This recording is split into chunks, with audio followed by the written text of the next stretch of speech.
მოგესალმებით. ვაგრძელებთ ნებითი გვარის შესწავლას ლათინურ ენაში. უკვე ვისაუბრეთ პრეზენსის, იმპერფექტუმისა და ფუტურუმ პირველის პასივებზე.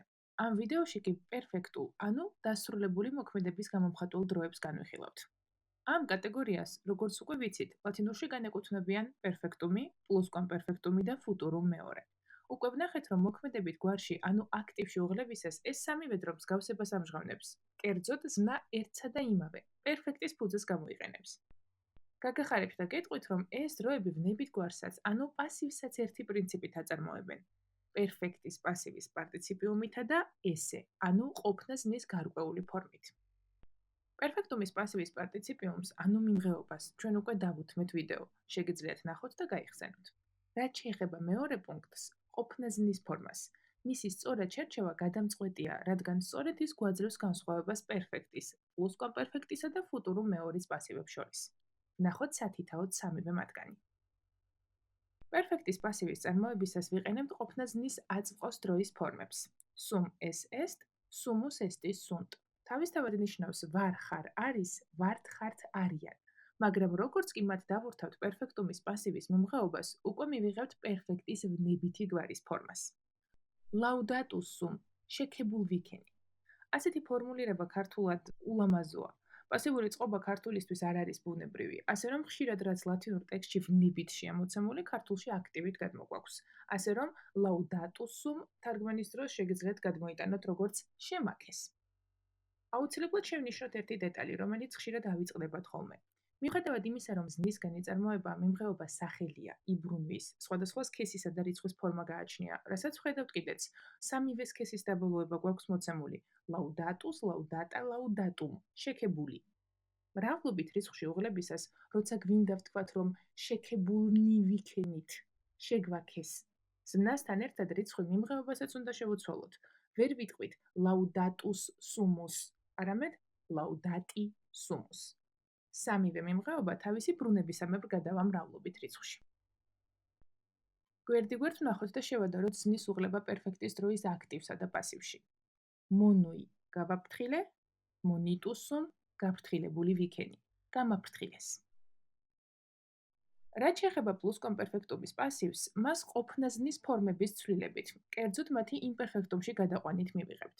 შეგახსენებთ, რომ eram, eras, erat, eramus, eratis, erant. დამოუკიდებლად ნიშნავს ვიყავი, იყავი, იყო, ვიყავით, იყავით, იყვნენ. პერფექტის მიმღეობასთან ერთად კი უკვე პლუსკვამპერფექტუმის, ანუ წინარე წარსულის პასივს გვაძლევენ. Laudatus eram, ანუ წარსულის გარკვეული მომენტისათვის ვიღაცას უკვე შევექე, უკვე შექებული ვიყავი. პლუსკვამპერფექტუმისთვისაც შევადაროთ ზმნის უღლება აქტივსა და პასივში. Vocaveram დამეძახა, უკვე დაძახებული მქონდა, vocatus eram მე თვითონ დაძახებული ვიყავი, ჩემთვის უკვე დაეძახათ. როგორც გამოჩნდა, ორივე გვარში პლუსკვამპერფექტუმის წარმოებისას ყოფნა ზმნის ერთი და იგივე ფორმები გამოიყენება.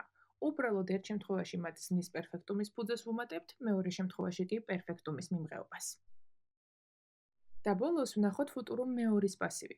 არაა ძნელი გამოსაცნობი, რომ ამ შემთხვევაში ყოფნა ზმნის მომავლის დროის ფორმებს გამოვიყენებთ. ero, eris, erit, erimus, eritis, erunt. ვიქნები, იქნები, იქნება, ვიქნებით, იქნებით, იქნებიან.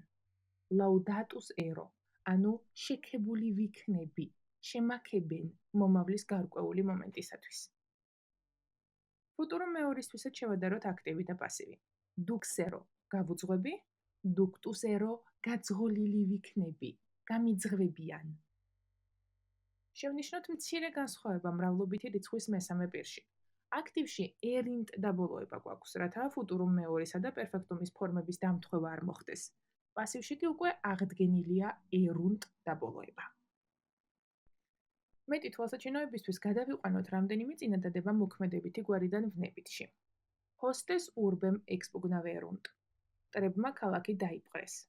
პასივში გაიჟღერებს როგორც urbs ab hostibus expugnata est. ქალაქი მტრების მიერ იქნა დაპყრობილი. გავიხსენოთ მთავარი წესი, რომ ის, რაც აქტიური წყობის წინადადებაში აკუზატივში იყო მოცემული, ანუ პირდაპირი დამატება, ჩვენს შემთხვევაში ქალაქი. პასივურ წყობაში უკვე ნომინატივუსში დგას და ზნაც მას შეეწყობა. Expugnaverunt მრავლობითში იყო მოცემული. პასივში კი უკვე მხოლობითი რიცხვის ფორმა, expugnata est გვაქვს. პერფექტის პასივის სახელადი ნაწილი, ანუ მიმღეობა, მდედრობითი სქესის დაბოლოებითაა მოცემული, რადგან urbs ლათინურად მდედრობითი სქესისაა. შეგახსენებთ, რომ ის, ვინც აქტივში მოქმედებას ასრულებდა, ჩვენ შემთხვევაში hostess, მტრები, პასივურ წყობაში a წინდებულითა და აბლატივუსით გადმოიცემა. მაგისტერ discipulis pensum magnum dederat. მასწავლებელს მოსწავლეებისთვის დიდი დავალება მიეცა, ჰქონდა მიცემული. ნახოთ პასივში. Pensum magnum discipulis a magistro datum erat. მოსწავლეებისთვის მასწავლებლის მიერ დიდი დავალება იყო მიცემული. შევნიშნოთ, რომ აქტივიდან პასივში გადაყვანისას ცვლილებას განიცდის ქვემდებარე პირდაპირი დამატება და ზმნა. ირიბ დამატებას ამ შემთხვევაში discipulis მოსწავლეებს არ ვეხებით. Si totam Galliam occupavero, gloria mea maxima erit. თუ მთელ გალიას დავიპყრობ, ჩემი დიდება, ჩემი სახელი უდიდესი იქნება. არასდროსაა ზედმეტი იმის გამეორება, რომ ჯერ ფუტურუმ მეორე ხდება და შემდეგ ფუტურუმ პირველი. ამ წინადადების პირველი ნაწილი პასივში ასე ჟღერს. Si tota Gallia a me occupata erit. თუ მთელი გალია ჩემ მიერ დაპყრობილი იქნება. აქ ერთი საინტერესო დეტალი გამოჩნდა.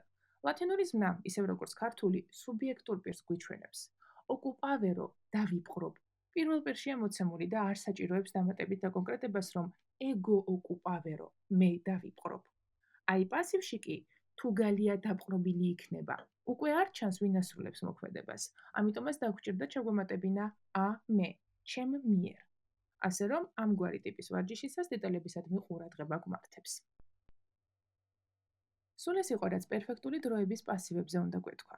ამით ჩვენ ცოტა ხნით დავასრულებთ ზმნის უღლებაზე საუბარს და მომდევნო ვიდეოებში სხვა თემებს დავუთმობთ დროს.